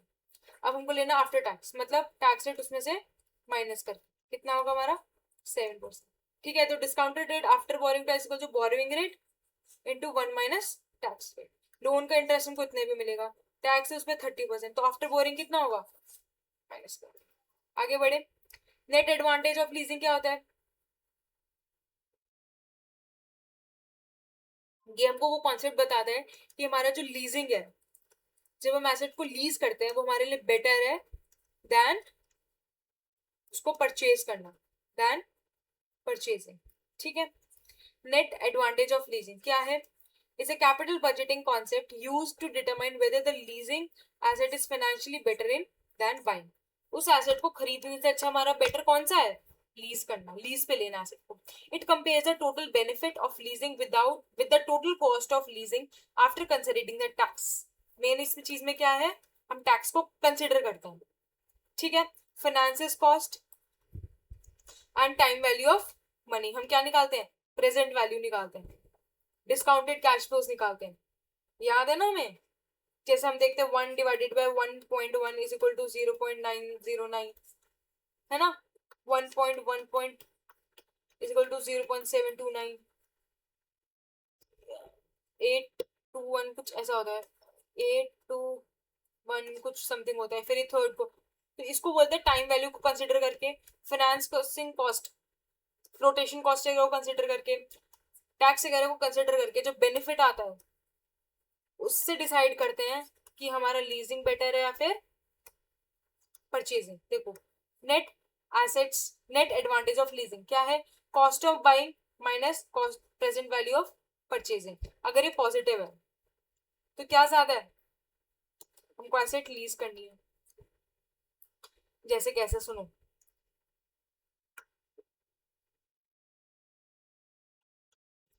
अगर हमारी फॉर एग्जांपल अगर हम कॉस्ट ऑफ बाइंग एसेट को, कॉस्ट ऑफ बिल्डिंग कितनी है, बिल्डिंग छोड़ो यार, मशीनरी लो, एक एसेट लो, मशीनरी को परचेज करने की कॉस्ट कितनी है, अगर हम देखें तो परचेज कॉस्ट कितनी है, 80 लाख रुपीज, ठीक है। और अगर हम वही अगर एसेट को क्या करें, लीज कर दे, lease of a machinery, machinery को किस पे रखें, लीज पर रखें, रेंट पर ले, तो हमें सिर्फ कितना देना होगा, 45,000, ठीक है। एक ये केस है, केस नंबर 1। एक केस नंबर 2 है, क्या है, अगर हमारी परचेज कॉस्ट कितनी है, 40,000, 40 लाख, और अगर हम उसको लीज पे रख रहे हैं तो कितना हमको देना पड़ेगा, 50। समझ आया। अब इसमें कैसे करिए, NAL, net asset net advantage lease, क्या होगा इसका, इतना हम देंगे अगर हमने परचेज किया तो, इतना हम देंगे अगर हमने लीज लिया तो। यार ये तो बहुत बेसिक सा है ना। तो इतना हमारे को क्या होगा, अगर हम लीज पे लेंगे तो बेनिफिट होगा, होगा नहीं होगा, तो इसमें हम क्या कर देंगे, लीज पे ले लेंगे। इसमें हमारी लीज की कॉस्ट ज्यादा है, और ये क्या हमारी परचेज कॉस्ट, ये छोड़ो, सेम ही तरह से करो। अगर हमारा परचेज कॉस्ट इतनी है, हमने एसेट को परचेज करेंगे और हमने लीज पे लिया तो इतना ये एक्स्ट्रा कॉस्ट है हमारी, है नहीं है? अगर हम परचेज करेंगे तो हमारी इतनी कॉस्ट एक्स्ट्रा सॉरी लीज पे लेंगे तो इतनी कॉस्ट हमारी एक्स्ट्रा लगेगी, तो हम क्या करेंगे, एसेट को परचेज करेंगे। अगर हमारे दोनों इक्वल है तो या तो हम परचेज करें या तो हम लीज पे लें, वो हमारी चॉइस। देखो ये लिखा है, अगर हमारा net asset of leasing more than 0 है, पॉजिटिव है, तो हम क्या करेंगे, लीज पे लेंगे। अगर नेगेटिव है तो हम क्या करेंगे, एसेट को बाय कर देंगे। 0 है तो हम कुछ भी कर सकते हैं, इधर ऑप्शन। ठीक है, नेक्स्ट है हमारा वेंचर कैपिटल। नेक्स्ट क्या हमारा, वेंचर कैपिटलिस्ट। इसका क्या मतलब है, आप लोगों ने कभी वो देखा है शार्क टैंक इंडिया, देखा है? देखा ही होगा शार्क टैंक, कितना अच्छा आता था। अब टीवी पे नहीं आता, अब किस पे आता है, ऑनलाइन प्लेटफॉर्म्स पे आता है। आता ही नहीं आता, जिसके अंदर कौन कौन था, अमन गुप्ता,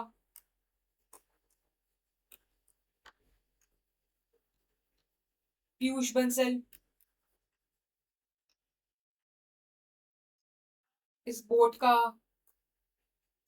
ये किसका था, पीयूष, लेंस कार्ट का, और कौन था,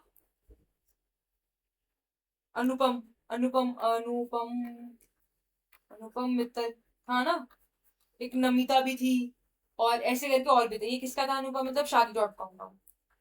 एक रितेश भी आया था जो ओयोस का था। ठीक है, तो क्या करते हैं, जब उनके पास अलग अलग बिजनेस होते हैं, अलग अलग स्टार्टअप्स, जो उनके पास बिजनेस जाते हैं वो कौन होते हैं, क्या वो लेविश बिजनेस होते हैं, क्या उनके पास हल्दीराम जा रहा है, क्या उनके पास आपका बड़ा कैंटेबल ब्रांड जा रहा है, या आपके पास बड़ा बड़ा स्टारबक्स हो गया, ये सब जाते हैं? नहीं, उनके पास कहाँ जाते हैं, स्टार्टअप जाते हैं, न्यू बिजनेसेस जाते हैं। कौन जाते हैं, न्यू स्टार्टअप जाते हैं। और जिसके अंदर उनको पोटेंशियल लगती है तो वो क्या करते हैं, अपनी डील फाइनल कर देते हैं, अपनी डील फाइनल कर देते हैं। वो क्या बोलते हैं, हमको उस कंपनी में कितना परसेंट स्टेक चाहिए, 20%, 5%। फिर उसके बाद वो जो होता है सामने वाला, जिसका बिजनेस होता है, वो स्टार्टअप होता है, वो बोलता है नहीं, हम सिर्फ 5% दे पाएंगे, हम सिर्फ 10% दे पाएंगे। फिर वो खुद नेगोशिएट करके, अगर बहुत सारे लोग रहे तो 5 5 5 ले लेते हैं, या एक ही बंदा 10% ले लेता है, या एक ही 20 ले लेता है। तो क्या होता है, ये जब कोई भी स्टार्टअप बिजनेस पे वो लोग अपना फंड्स लगाते हैं, और इसके अंदर पैसा नहीं लगाते, अपनी ओनरशिप लेते हैं उस बिजनेस में, अपनी क्या लेते हैं, ओनरशिप लेते हैं। क्यों, क्योंकि उनको क्या दिखता है उसमें, ग्रोथ पोटेंशियल लगता है। उन्हें लगता है कि हाँ ये बढ़ेगा। अगर आपको याद हो, अगर आपने देखा हो कोई भी एक एपिसोड, एक ब्रांड था स्निच ब्रांड, किसका था ये, टी शर्ट्स का था। अब वो टी शर्ट्स का पता नहीं, किसी ने, तो मुझे याद नहीं कौन से शार्क ने उस पर इन्वेस्ट किया था, किसी ने अपना कुछ तो लिया था, तो मेरे को बिल्कुल भी याद नहीं, to be very honest. But उसमें क्या था, उन्होंने उस पर पैसा इन्वेस्ट किया, वो इतना बड़ा ब्रांड बन गया आजकल स्निच।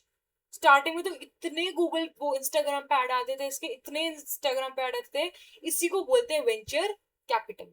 ये साथ साथ क्या करते हैं, आपको सिर्फ पैसा प्रोवाइड नहीं करते, आपको ये सब नहीं करते, वो और क्या करते हैं, आपको गाइडेंस देते हैं, है ना, आपको बताते कि काम कैसे करना है, आपको हेल्प करते हैं, एक्सपोजर देते हैं, गाइड करते हैं। ठीक है, इसको बोलते हैं वेंचर कैपिटलिस्ट। रीड करते हैं, देखो, venture capitalist is an individual और investment firm that provides money to a startup at और early stage companies with a high growth potential in exchange of ownership. उनको पैसा देते हैं किस लिए, ओनरशिप पे। वो बोलती है कि ठीक है, हम आपको पैसा दे रहे हैं, आप हमें क्या दो, इस कंपनी की ओनरशिप दो। ओनरशिप मतलब उसका कुछ स्टेक दो, 20%। ठीक है, टोटल में सर जितना होगा उसमें से 20% हमारा, ऐसा करता है। इसको बोलते हैं वेंचर कैपिटलिस्ट। वो बोलते हैं ठीक है, अपना पैसा दो और इस बदले में हमें क्या दो, ओनरशिप दो। क्या दो, ओनरशिप दो। क्या दो, ओनरशिप दो। जैसे आपने इसका एग्जाम्पल, बहुत अच्छा एग्जाम्पल है कि कौन सा, शार्क टैंक इंडिया। ठीक है, imagine ABC private limited startup developing AI software. ठीक है, इसने स्टार्ट किया क्या, AI software. Founders need 5 crore, उसको कितना चाहिए, 5 करोड़ पैसा चाहिए, और वेंचर कैपिटल इन्वेस्ट करा 5 करोड़। उसने बोला ठीक है, हम आपको 5 करोड़ पैसा देंगे, लेकिन उसके लिए हमें क्या देनी पड़ेगी बदले में, 20% ownership, 20% ownership. If the company later becomes a worth of 100 crore, The venture capital 20% stake, that is 20 crores generating substantial into initial original investment. तो 100 में से उसको कितना देना पड़ेगा? 20%, जैसे 20 crores. नेक्स्ट कैरेक्टरिस्टिक्स क्या होती है? इन्वेस्ट स्टार्टअप्स के अंदर होता है, मैंने आपको बताया. एग्जिस्टिंग नहीं होते, स्टार्टअप्स होते हैं. हाई रिटर्न होता है, उनको लगता है कि इसमें हाई रिटर्न है. ओनरशिप लेते हैं वो लोग, 20% स्टेक ले रहे हैं, 25% स्टेक ले रहे हैं. बेस्ट एग्जाम्पल है इसको लर्न करने का, समझने का, शार्क टैंक इंडिया. ये तो हमारा बिल्कुल प्रैक्टिकली प्रूवन एग्जाम्पल है, जो अगर आपने देखा हो तो आप इस चीज से बिल्कुल बेस्ट तरीके से रिलेट कर पाओगे. Often needs a board result, often obtain the board seat. Board seat कैसे? आपको ओनरशिप मिल गई तो आप क्या करोगे? उसके कंपनी के बोर्ड में पार्टिसिपेट कर पाओगे, उसके वोटिंग में, उसके अंदर डायरेक्टर्स को रिमूव और इलेक्ट करने में. ठीक है. Company remains privately held. ऐसा नहीं कि आप किसी बाहर वाले को, पब्लिक को पैसा दे रहे हो, नहीं. आपकी कैसी रहेगी कंपनी? Privately held. ठीक है. इनिशियल पब्लिक ऑफर क्या होता है? जब आप पैसा, अपनी कंपनी के शेयर्स पब्लिक को देना शुरू कर दो, पब्लिकली डिस्ट्रीब्यूट कर देते हो. जैसे हमारा आईपीओ लगता है, इनिशियल पब्लिक ऑफर. जैसे हमारे इन बॉम्बे स्टॉक एक्सचेंज, बीएससी में होता है ना. और किस में होता है? सेंसेक्स वगैरह में हमारे पैसे, जब हमारे शेयर्स क्या होते हैं? लिस्ट हो जाते हैं, पब्लिकली सेल कर देते हैं हम share. The company sells the share to a public. Only after the IPO does it become the publicly traded. एक बार आईपीओ होता है, उसके बाद ही क्या होता है? वो publicly traded. Venture capital is the capital who finances the high growth startup, जिनको उनको लगता है कि हाँ ये बहुत बढ़ेगा. जैसे स्निच, और भी ऐसे बहुत सारे ब्रांड है. स्निच तो मुझे याद है, बाकी और तो बहुत सारे ऐसे ब्रांड्स हैं जिनको हेल्प करते हैं. In exchange of equity, equity मतलब उसमें ओनरशिप है ना. In aims to earn a substantial return as the business grows. उसमें से कुछ पार्ट ऑफ बिजनेस का कमाना, जैसे 20% है तो टोटल का 20% वो कमा रहे हैं जैसे बिजनेस ग्रो होगा. स्टेज फाइनेंसिंग, स्टेज फाइनेंसिंग क्या होती है? जब भी स्टार्टअप में पैसा देते हो तो अलग अलग स्टेजेस पे पैसा देते हो. किस पे देते हो? अलग अलग स्टेजेस पे पैसा देते हो. ठीक है. जैसे देखो, पहली स्टेज है सीड स्टेज. अगर आपका कोई बिजनेस आइडिया है, प्रोटोटाइप, इसका मतलब है बिल्ड अ विजन, उसका सीड स्टेज. नेक्स्ट क्या होता है? Startup stage. आपने उस प्रोडक्ट को, आपके जो दिमाग में आइडिया आया, उसको क्या कर दिया आपने? लॉन्च कर दिया. ठीक है. हायर एम्प्लॉयज करे and start marketing. Early stage, expand कर दिया, increase customer, often open offices in new cities. ठीक है. एक्सपैंड. एक्सपेंशन स्टेज मतलब growth stage. Scale of business rapidly, scale के सब बिजनेस ग्रो कर रहा है, इंटरनेशनल मार्केट में भी हम आ गए. ठीक है. Next later stage. फिर जब हम बहुत अच्छे से ग्रो कर लेते हैं, हमारा प्रॉफिट भी बहुत ज्यादा मैक्सिमम हो जाता है, फिर हम क्या करते हैं? उसका आईपीओ कर देते हैं. प्रिपेयर फॉर आईपीओ और acquisition. Strengthen the financial position before listing. ठीक है. देखो, it is a process providing funds to a startup or a growing business in a multiple phases. हम कैसे कैसे अपने फंड्स को प्रोवाइड करते हैं. Instead of investing the entire amount at the ones. अगर हमको 10 करोड़ 100 करोड़ देने हो तो ये नहीं कि हम एक बार में दे देंगे, नहीं. अलग अलग स्टेजेस पे हम उसको पैसा देते हैं. At each stage the investor evaluates the company progress before deciding whether to provide the next round of funding और नॉट. हम पिछले वाला जो पैसा देने वाला होता है, जैसे फॉर एग्जाम्पल पीयूष ने, जैसे हमारा अमन गुप्ता है. अमन गुप्ता कौन है? शार्क टैंक इंडिया में एक शार्क था जो क्या करता था? दूसरे की कंपनी में पैसा लगाता था, स्टार्टअप पे पैसा लगाता है. तो अमन गुप्ता ने क्या किया? अमन गुप्ता ने जब स्निच वाली ब्रांड पे जब पैसा लगाया अपने, उस पे स्निच स्निच पे पैसा लगाया ब्रांड पे, तो उसने क्या करा? एक साथ 100 करोड़ नहीं दे दिया उसको, नहीं. उसने पहला स्टेज किया, फिर देखा ग्रोथ हो रहा नहीं हो रहा, हो रहा है, इवैल्यूएट करा, फिर इवैल्यूएट कर, फिर इवैल्यूएट कर, फिर ऐसे ऐसे करके इस पूरी को क्या करता है? स्टेप्स को इवैल्यूएट करते हैं. हर एक लेवल पे उस पर इवैल्यूएट करते हैं कंपनी की प्रोग्रेस को, कि हमें नेक्स्ट पे पैसा देना चाहिए या नहीं, कुछ बेटर हो रहा है या नहीं. ठीक है. If the milestone is not achieve, जो उसने सोचा है वैसा नहीं हो, इतना प्रॉफिट नहीं बना, या फिर हमारे एक्सपेंशन में प्रॉब्लम आ रही है, हमने एक्सपेंशन किया था, उस पर पैसा लगाया लेकिन कोई फायदा नहीं है, वो तो वेंचर कैपिटल में, वेंचर कैपिटल मतलब हमारा अमन गुप्ता क्या कर सकता है? स्टॉप फंडिंग, पैसा नहीं देगा. रिड्यूस फंडिंग, जितना उसको वो 40 करोड़ दे रहा था, क्या कर देगा, उसको 20 करोड़ 15 करोड़ में कर देगा। रिप्लेस मैनेजमेंट, मैनेजमेंट को जिसमें काम कर रहे हैं उसको क्या कर देगा, रिप्लेस कर देगा। क्यों, क्योंकि he is also part of a board.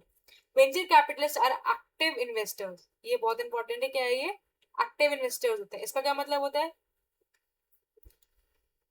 They do not only provide money but also provide strategic advice, कैसे काम करना है, रिक्रूट करते हैं मैनेजमेंट को, नेटवर्किंग में मदद करते हैं, प्रमोट करते हैं आपका प्रोडक्ट, अलग अलग और इन्वेस्टर से मिलवाते हैं, करते हैं, मॉनिटर करते हैं कंपनी की परफॉर्मेंस को।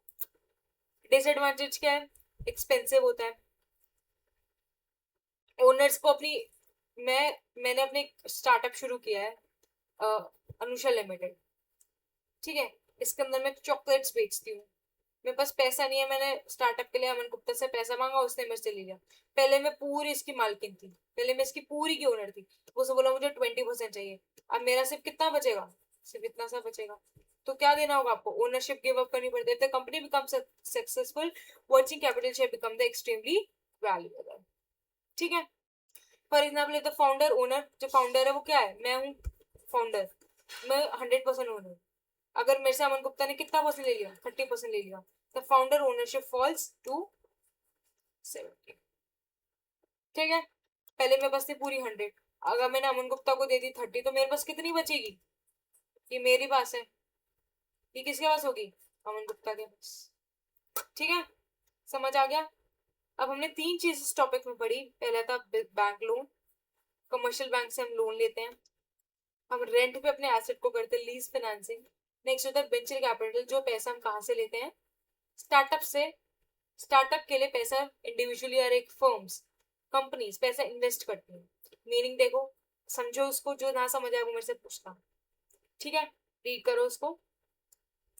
Money is borrowed from a bank that must be repaid with interest, principal plus interest पैसा देते हैं।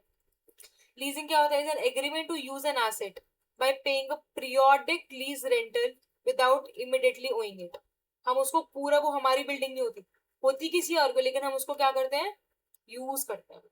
Equity investment is made in startups और हाईली ग्रोथ कंपनीज, स्टार्टअप में या फिर किसमें, जो हाईली ग्रोथ कंपनीज है, ठीक है। इन एक्सचेंज ऑफ ओनरशिप, क्या देते हैं उसके बदले में, वो हमें पैसा देते हैं, वो हमें, हम क्या देते हैं उनको, ओनरशिप, अपनी कंपनी का क्या देते हैं, स्टेक देते हैं, होल्डिंग्स देते हैं। इसका पर्पस क्या होता है, फाइनेंस, बिजनेस एक्सपेंशन और परचेज, हमें कुछ एसेट परचेज करना है। Acquire the use of the equipment machinery, और यूज के लिए करते हैं। फंड करते हैं स्टार्टअप किसके लिए, हाई ग्रोथ बिजनेस के लिए, ठीक है। सोर्स फंड क्या है, बैंक और फाइनेंशियल इंस्टीट्यूशन, लीजिंग कंपनी जिसको बोलते हैं लेजर, ठीक है। वेंचर कैपिटल फर्म और कैपिटलिस्ट, इंडिविजुअल या फिर कोई ऐसी फर्म। ओनरशिप क्या होता है, borrowers own the asset, borrower मतलब हम लोग, हमारे पास क्या होता है, एसेट का ओनर, ओनरशिप होता है, ठीक है। जो लेसर होता है वो कौन होता है, जो जिसकी एसेट होती है वो ओनर होता है, एक लीज टर्म के लिए, 1 साल के लिए, 2 साल के लिए, 6 महीने के लिए देता है। वेंचर कैपिटलिस्ट में क्या होता है, पार्ट ओनर होते हैं, क्यों, क्योंकि वो कुछ पोर्शन लेते हैं, 20%, 30%, 40%, 15%, ठीक है। रीपेमेंट कैसे करते हैं, प्रिंसिपल प्लस इंटरेस्ट, मैंने आपको बताया। फिक्स्ड ईएमआई देते हैं, हर साल हमें देनी है 1 लाख रुपए, हर मंथ हमें इतना देना है, तो फिक्स्ड ईएमआई है। पीरियोडिक, पीरियोडिक मतलब या तो मंथली होगा, या कैसे होगा, क्वार्टरली होगा, ये कैसा होगा, ईयरली होगा। इसको रीपेमेंट कैसे करते हैं, no fixed repayment, investors earn the return if the company grows and exit successfully, इसमें कोई भी टाइम लिमिट नहीं होता, जैसे कैसे कंपनी के प्रॉफिट कमाती रहती है उसमें से वो पर्टिकुलर पोर्शन वो लेते रहते हैं, इसको बोलते हैं वेंचर कैपिटल के अंदर रीपेमेंट। इंटरेस्ट क्या होता है, इंटरेस्ट इज चार्ज, ठीक है, 6%, 8%, 7%, जो भी होता है। इसमें तो कोई भी इंटरेस्ट चार्ज नहीं होता, बस रेंटल पेमेंट होती है, इसमें भी कोई इंटरेस्ट चार्ज नहीं होती है, बल्कि इसके पास क्या होती है, इक्विटी इन्वेस्टमेंट में करते हैं, जिसमें क्या होती है, उनके पास ओनरशिप होती है। नेक्स्ट, कोलेटरल, इसमें कोलेटरल क्या रखते हैं, डिपेंड करता है लोन पे, और इसमें चाहिए होती है, हम कभी कार रखवाते हैं लोन पे, कभी हमारा क्या होता है, मॉर्टगेज, हमारी रियल एस्टेट होती है ना। लीज्ड एसेट में क्या होती है, usually leased asset itself serve as a security, no collateral, risk कैसा होता है, लोअर होता है, क्यों? क्योंकि इसमें हमारे पास क्या होता है, कॉन्ट्रैक्चुअली रिक्वायर्ड कोलैटरल होते हैं, इसलिए हमारा रिस्क कैसा होता है, कम होता है। Moderate because the lessor retains ownership, उसके पास खुद की ओनरशिप होती है। High because the startups may fail, नया नया बिजनेस शुरू हो गया, क्या पता नहीं चले, फेल हो जाए, हाई रिस्क होता है। सुटेबल फॉर किस लिए, businesses with the repayment capacity, ऐसे बिजनेस जो पैसा दे सकते हैं, जो रीपे कर सकते हैं।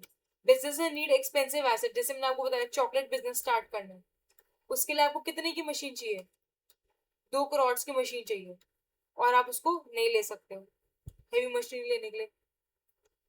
किसके लिए होता है ये, नए नए स्टार्टअप्स के लिए, या जो कंपनीज के अंदर क्या है, हाई ग्रोथ पोटेंशियल है, ठीक है, ग्रो कर सकती है। डिसीजन मेकिंग क्या है, bank does not participate in decision making, bank does not participate. Lessor does not manage the business, जो लेसर होता है वो मैनेज नहीं करता। लेकिन इसके अंदर वेंचर कैपिटल क्या होते हैं, ये क्या करते हैं, इन्फ्लुएंस करते हैं, क्यों? क्योंकि इनके पास क्या होता है, ओनरशिप होती है, तो ये क्या करते हैं, उस कंपनी की बोर्ड में क्या कर सकते हैं, ये डिसीजंस दे सकते हैं। तो वेंचर कैपिटलिस्ट में influence important decision and strategies. हमने देखा वो सिर्फ और सिर्फ पैसा प्रोवाइड नहीं करते, इससे ज्यादा और क्या प्रोवाइड करते हैं, स्ट्रैटेजिक डिसीजन में मदद करते हैं, है ना, हमारी हेल्प करते हैं, हमको बिजनेस को ग्रो करने में मदद करते हैं, जो हमने देखो पढ़ा।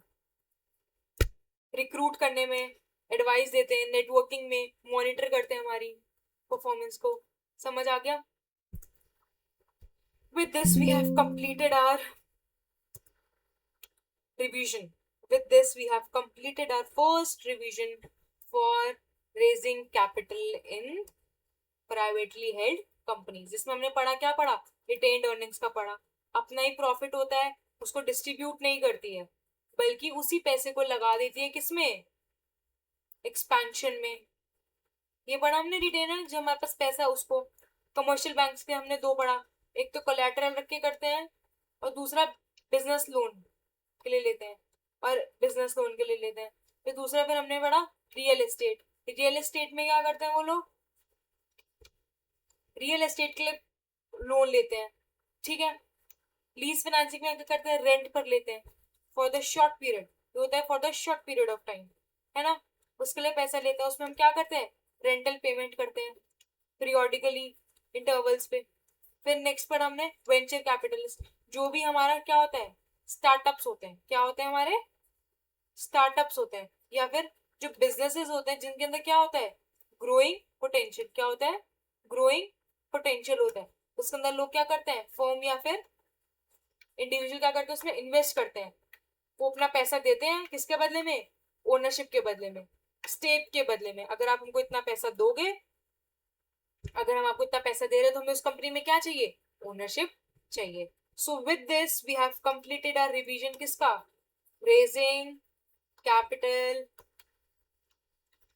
इन privately held companies. I hope आपको ये टॉपिक अच्छे से समझ आया। कुछ भी नहीं समझ आया, please message me on number 8076668708, ठीक है।